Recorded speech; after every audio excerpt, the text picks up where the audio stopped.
In today's video, we're diving into some of the most shocking and disturbing deaths ever during extreme world record attempts. From a free solo slackliner plummeting 1,200 feet in Norway to a high-altitude wingsuit jump gone wrong over the Idaho desert, each story pushes the limits of human risk and ends in tragedy.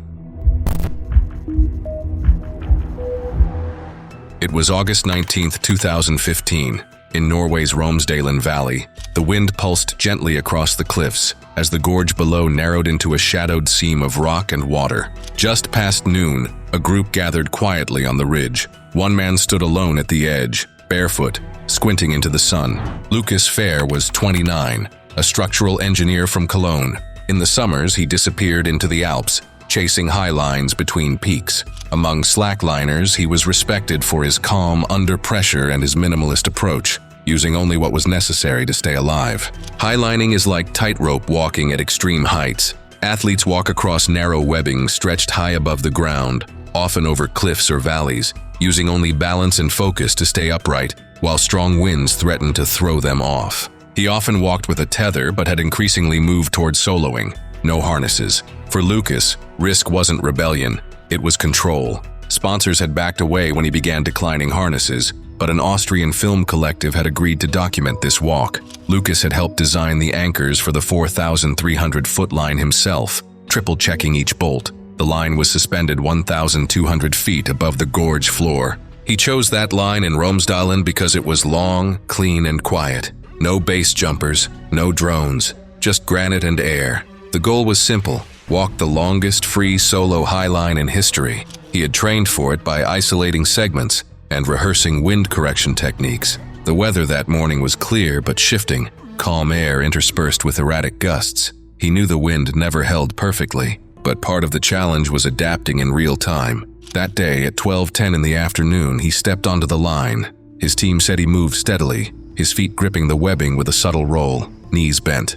At about 1,400 feet in, the line began to sway in a broad lateral arc. He crouched to stabilize and waited. The wind eased. He stood and resumed. No one knew it was the last time he would rise upright. Around the 1,500-foot mark, a harder gust slammed into him. His torso pitched left, arms flared wide. He lunged to counter it, but his foot landed just off-center on the swaying webbing. For a split second, he hovered, arms frozen, spine arched. Then the tension gave way. He dropped like a snapped wire. His body spun once in freefall before vanishing into the granite throat of the gorge. The sound swallowed before it reached the far cliffs. He struck a jagged outcrop halfway down the cliff face, ricocheting violently before continuing the fall. Witnesses later described a sharp, echoing crack that cut across the valley. His body tumbled the remaining distance, hitting the boulder-strewn base. Searchers called by his team located him hours later using drone footage and triangulation from the opposite ridge. His spine was broken in multiple places,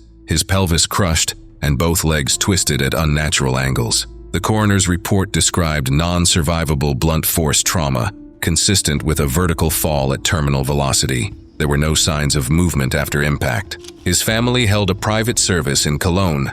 Friends traveled from Germany, Austria, and Italy to attend. Most were fellow slackliners and alpine climbers who had trained with him over the years. Norwegian authorities closed no trails, issued no fines, and made no recommendations. Lucas had signed liability waivers and crossed no restricted areas. It was October 21st, 2016. The sun had barely risen over the scrub plains outside Pocatello, casting a faint pink wash over frost-coated sagebrush. In the open field, a helium balloon the size of a silo towered silently above a support truck. Below it, one man climbed into a pressurized capsule, while three others watched from a distance. Wind was low. Visibility was perfect. No one thought something would go wrong. Travis Dale, a 30-year-old former Army parachute rigger from Utah, had built his post-military career around defying gravity. After discharge, he'd transitioned into freelance stunt coordination, doing technical consulting for commercials and thrill-seeking YouTubers. Friends described him as obsessively methodical: gear logs, pressure spreadsheets, fail-safe diagrams covering every surface of his workshop. Base jumpers knew him for precise exits and long canopy rides. But Travis's true passion was wingsuit flying. Wingsuit flying transforms humans into human projectiles, where athletes leap from aircraft or cliffs wearing fabric wings that allow controlled gliding at speeds exceeding 120 miles per hour, requiring split-second timing and perfect body positioning to avoid catastrophic crashes. Travis believed flight was a mechanical equation that could be mastered, even pushed beyond conventional limits. For 2 years, he'd pursued an impossible dream, launching a wingsuit from the stratosphere using a weather balloon capsule rigged from surplus military schematics and custom-fabricated gear. The system had been tested unmanned multiple times. The capsule was fitted with automated venting valves, internal oxygen supply, and a sealed pressure hatch. His suit, a reinforced wingsuit with carbon fiber internal stiffeners, had been modified to stabilize early deployment at extreme altitude. The goal was a clean exit at 41,000 feet, well above commercial airline cruising altitudes. Travis filed partial disclosures with the authorities and kept the jump under tight wraps to avoid regulatory shutdowns. The launch site was chosen in a remote stretch of airspace to avoid radar detection, and no active transponder was used during ascent. His ground crew was lean, just 2 friends and a spotter, tracking him via handheld radios and a commercial GPS beacon. They operated from an unmarked van near the edge of a dry lake bed, miles from the nearest paved road. His ground crew was lean, 2 friends and a spotter, tracking him via radio and GPS beacon. The balloon launch began at dawn. The capsule rose steadily through the thin atmosphere, reaching 40,800 feet by 7:52 in the morning. Travis radioed ground control to report all systems normal. He depressurized the cabin and opened the hatch into -60-degree air. The moment he jumped, ground observers noted something was wrong. Instead of the graceful glide he'd practiced thousands of times, Travis pitched forward violently and began to spin. His radio went silent. Then, as if it couldn't get any worse, the left wing of his suit tore away, later recovered in shreds 3 miles downrange. Experts would determine the fabric likely failed under lateral wind shear during exit, something impossible to simulate at ground level. Without wing symmetry, he couldn't level out. He spiraled helplessly for over 30,000 feet, shedding fabric and fragments. At 9,000 feet, his automatic activation device fired, deploying the reserve parachute. But the rig fouled in torn fabric from the damaged wing and never inflated properly. Travis struck the canyon floor at an estimated 190 miles per hour. Death was instant. His team called for a search team, knowing an ambulance would be futile. They found pieces of his suit, helmet, and body scattered across a 60-foot radius. His memorial was held privately in Ogden, attended by fellow jumpers, family, and Army friends. A folded flag was presented to his mother at the end of the service. Local authorities issued an emergency directive suspending private high-altitude balloon jumps. The order included a formal review of capsule exit procedures and required recertification of all wingsuit materials used above 30,000 feet. It was October 3, 2015. The wind barely moved across the open white of the Bonneville Salt Flats, a vast, blinding surface stretching in all directions under a cloudless Utah sky. In the distance, the low growl of a modified pace car echoed against the horizon. At its rear, a slender figure on a carbon frame bike waited for the tow line release. The attempt had been months in the making. Alyssa Hartman, a 32-year-old mechanical engineer from Seattle, had never chased records for glory. She'd spent her 20s weaving between traffic as a bike courier before earning her engineering degree. What started as urban cycling had evolved into an obsession with pure velocity, land speed cycling. This sport pushes human-powered vehicles or bicycles beyond 200 miles per hour, using rocket assistance and aerodynamic engineering, where riders pilot custom machines across desert flats at speeds that turn the smallest mechanical failure into instant death. Alyssa built her career on experimental design, consulting for small aerospace firms while drafting her own high-speed bike prototypes. Her latest machine was the culmination of 5 years of work: a carbon fiber frame, rocket-assisted rear assembly, and manually controlled stabilizers. It was crowd-funded, partly self-financed, and backed by a regional engineering grant. Friends described her approach as calculated, but she knew the line between testing and catastrophe was razor thin. The setup was extreme. A modified drag car would tow her to 110 miles per hour over 2 miles. At release, she'd stabilize the bike and ignite twin microthrusters to propel her past 180 miles per hour over the final 6 miles. The Bonneville Flats were ideal: flat, open, and dry. She'd completed 4 prior runs under 160 miles per hour without incident. Her team included 2 engineers, a paramedic, and a pace car driver with land speed experience. They followed strict checklists before each attempt, but the terrain had shifted after recent rainfall, and despite GPS marking, small boundary posts had been repositioned farther from center. They proceeded with the attempt because surface conditions appeared stable. No major issues were flagged during inspection, and the team believed the risks were within acceptable limits.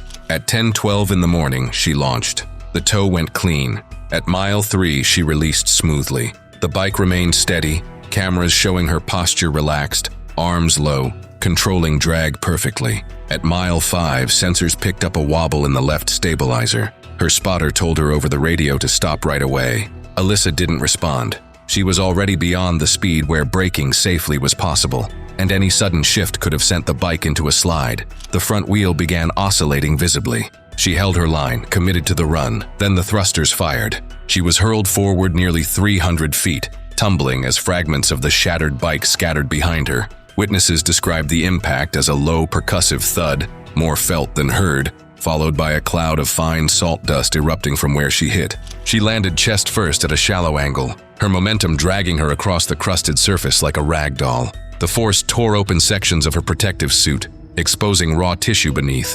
Her helmet split on contact, and the coroner later confirmed multiple skull fractures, a shattered rib cage, collapsed lungs, and compound fractures in all 4 limbs. There were no signs of survival beyond the initial moment of impact. Standby paramedics reached her within a minute, but she was already gone. Her family held a quiet memorial off Bainbridge Island, scattering her ashes over Puget Sound. The Bureau of Land Management suspended all unofficial speed trials on the flats pending new site markings and structural reviews. The land speed cycling community was devastated.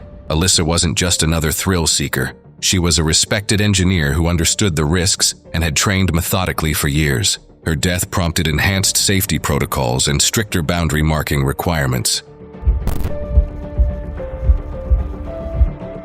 It was January 27, 2018. The morning sun rose slowly over the dunes outside Dubai, casting long shadows across the endless sand. A reinforced drone platform buzzed softly as its rotors spun up, lifting from a clearing in the Al Marmoum Desert. It carried one person, seated in a carbon harness. Igor Lenko, a 26-year-old electrical engineer from Kharkiv, had moved to the UAE after graduation, working at a mid-tier drone firm in Sharjah, assembling flight control boards by day. By night, he obsessed over combining drone propulsion with human flight. His goal wasn't transportation. It was creating a vertical ascent system capable of launching a wingsuit jump without needing cliffs or aircraft. Drone-assisted human flight is a new and risky kind of extreme sport where people use custom drones to lift themselves into the air before switching to wingsuits. It allows jumps from places that were never possible before, but the chance of something going wrong is much higher than regular base jumping. Igor built his rig in a rented garage using overclocked industrial rotors, custom stabilized arms, and lithium polymer batteries salvaged from failed consumer models. His gear stayed just under the UAE's 55-pound unmanned aerial vehicle limit, allowing him to operate without formal licensing. The project was unofficial, unsanctioned, and completely illegal. Igor went unsanctioned because no authority would approve a manned flight using homemade drone parts. Staying under the 55-pound limit let him bypass regulations and attempt the record on his own terms. For him, beating the record mattered more than recognition. It was about proving it could be done at all. He'd conducted partial tests up to 1,800 feet, always over empty desert and always alone, except for 2 friends monitoring data on a laptop. The rig had no onboard AI correction. Igor insisted on full manual control. This attempt would take him to 3,500 feet. He'd rehearsed the sequence repeatedly: throttle to ascent, hover check, manual disengage, wingsuit deployment, then reserve parachute if needed. That morning, conditions were ideal. Low wind, clear sky, no air traffic. The ascent began at 6:41 in the morning. The drone climbed steadily, holding position as it passed 2,000 feet. At around 3,200 feet, the drone started acting unstable. Later investigations said that one of the motors overheated. On the full ascent, thinner air forced the motors to work harder, and the longer flight with a heavier load likely pushed one rotor past its limit. The sensors showed it was tilting suddenly, and the whole platform began tipping forward. From the ground, his friends watched it wobble in the air. Igor disengaged early, dropping cleanly but slightly sideways. They saw his wingsuit deploy, but only partially. One sleeve had snagged on a harness buckle. The asymmetry sent him into a tight, fast, flat spin. He fought desperately to correct his position but couldn't stabilize. At around 300 feet, his friends observed him reaching for his reserve chute. It deployed, but the tangled fabric prevented full inflation. Death was instantaneous. At 9:46, he hit the sand head first at over 120 miles per hour, the force driving his neck into his spine and crushing his skull on impact. The crater left in the sand was shallow but wide, marked by torn fabric and scattered gear. His crew called for paramedics, but all they did was confirm his death. The medical examiner found cervical fracture, blunt cranial trauma, and broken vertebrae. 3 days later, Igor was buried in Kharkiv during a small, closed ceremony. His parents had flown to the UAE to identify and retrieve his remains. Local authorities issued emergency regulations banning all forms of drone-assisted human flight. They also launched a formal investigation into unauthorized experimental aviation activity in the region. It was July 17, 2018. The late afternoon heat clung to the concrete behind an abandoned warehouse lot on the outskirts of Bakersfield. A small crowd gathered behind makeshift tape lines, mostly camera operators, indie filmmakers, and a few stunt enthusiasts. In the center of the cleared area stood a man in heavy flame-retardant layers, his face tight with focus. Then, a timer started. Marcus Lang, a 36-year-old warehouse worker from Riverside, had built a modest life between distribution center shifts and freelance stunt work. He'd done minor fire gags for student films, haunted attractions, and low-budget productions. Burns that lasted under 30 seconds, always with oxygen backup. But Marcus wanted something bigger. Inspired by Hollywood's standing record of 4 minutes, 20 seconds, he'd trained for over a year to complete a 5-minute full-body burn without breathing apparatus. But Marcus wasn't chasing fame, just personal validation. He studied fire science obsessively, testing gel combinations and suit materials in his backyard. With no official sponsor, he bought fireproof clothing and burn gel out of pocket, ordering the gear from a pyrotechnic supplier in Arizona. His setup was basic but structured. 2 men handled extinguishers and water tanks. The suit had 3 layers: cotton, fire-resistant fabric, and fire-retardant gel. His face was treated with additional barrier cream, and his gloves had reinforced linings. There was no emergency medic on site, just proximity to city limits for fast response if needed. A few camera crews filmed for web content. No professional stunt coordinators were involved. At 4:30 in the afternoon, they started the timer and the spark. The burn started smoothly. Flames crawled up his arms and legs, then ignited across his back and chest. For the first 2 minutes, Marcus remained perfectly still, breathing shallowly through clenched teeth. At 2:45, witnesses noticed his knees beginning to tremble. By minute 3, Marcus was coughing lightly, barely audible under the roar of flame. Then he leaned forward slightly, shifting his weight, then staggered 2 steps. One glove showed visible degradation, material curling, exposing skin beneath. The protective gel had worn thinner than expected in high-friction areas. Joint areas degraded faster than lab tests had suggested, something only visible once the suit was already burning. Marcus collapsed forward, still completely engulfed. After noticing something was wrong, the extinguishing crew rushed in, but the rear of his legs and part of his face burned faster than anticipated. They struggled desperately to put the flames out. Marcus screamed for several seconds, then went silent. It took over 20 seconds for the crew to fully douse him, enough time for the damage to become irreversible. His body was limp and unresponsive. His crew called for help. Paramedics arrived within minutes. He had third-degree burns over 95% of his body, and his airway was severely damaged from heat and smoke inhalation. He was rushed to the burn unit at Kern Medical and placed on a ventilator, but his condition was critical and rapidly deteriorating. He died just after midnight from thermal trauma and respiratory failure. His cremation was held quietly in Riverside 4 days later. The service lasted less than an hour and remained closed to the public. Authorities investigated the incident and fined the informal organizers for multiple safety violations. They issued a public warning against unsanctioned fire stunts without medical oversight. It was June 24, 2016. The sun beat down on a closed-off strip of asphalt behind a mall in South Los Angeles. A line of volunteers knelt shoulder to shoulder in the middle of the lot, eyes forward, hands on the ground. At the far end, a plywood launch ramp sat propped by bricks, its seams duct-taped and repainted. Music played from a portable speaker. No one was mentally prepared for the upcoming tragedy. Devin Haskins, a 25-year-old skateboarder from Modesto, had grown up skating curbs and parking lots throughout Central California. He was known in local circles for technical consistency, flip tricks, switch lines, and fast manual combos. He wasn't a professional, but he'd built a steady following online through filmed park runs and increasingly risky backyard stunts. Lately, Devin had started incorporating live participants into his jumps. Friends, volunteers, anyone willing to crouch low and stay still while he launched over them. It relied on precise timing and flawless execution, because even minor miscalculations could result in catastrophic injuries or death. Devin had done a dry run over 34 the week before using mannequins and PVC props. Devin believed attention was earned through scale. The more people in the tunnel, the more the algorithm rewarded him. 30 was his previous limit. That day, he was attempting 37, a number that would push both his skills and luck to their absolute limits. The event had been organized casually through Instagram.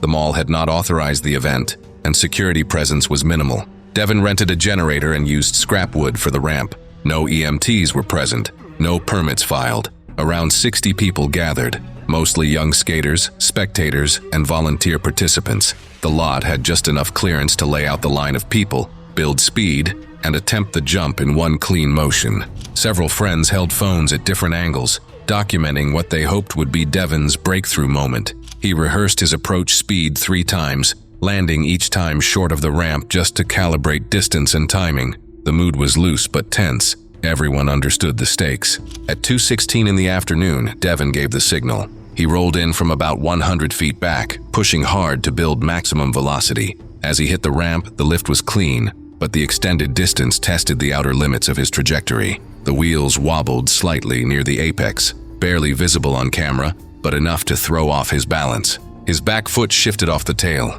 As he began to descend, his board drifted laterally. His left shoulder clipped one of the last crouching volunteers, disrupting his landing completely. The board shot out from under him mid-air, twisting off-axis as he reached the peak of the jump. Devin's body followed in a violent, uncontrolled spin, his arms flailing for balance that never came. As he descended, he rotated sideways, unable to correct his posture. He struck the pavement head first with a brutal crack, the base of his skull absorbing the full force of impact, before his shoulders and upper back slammed down in sequence. Witnesses heard the sickening impact clearly. He didn't move. Bystanders immediately called 911. Paramedics arrived within 5 minutes and attempted resuscitation, but Devin was pronounced dead at the scene. The coroner later reported skull fracture with accompanying cervical spine trauma. The volunteer he clipped suffered only a minor shoulder contusion. Devin's funeral drew over 300 people from Modesto, the LA skate community, and nearby cities.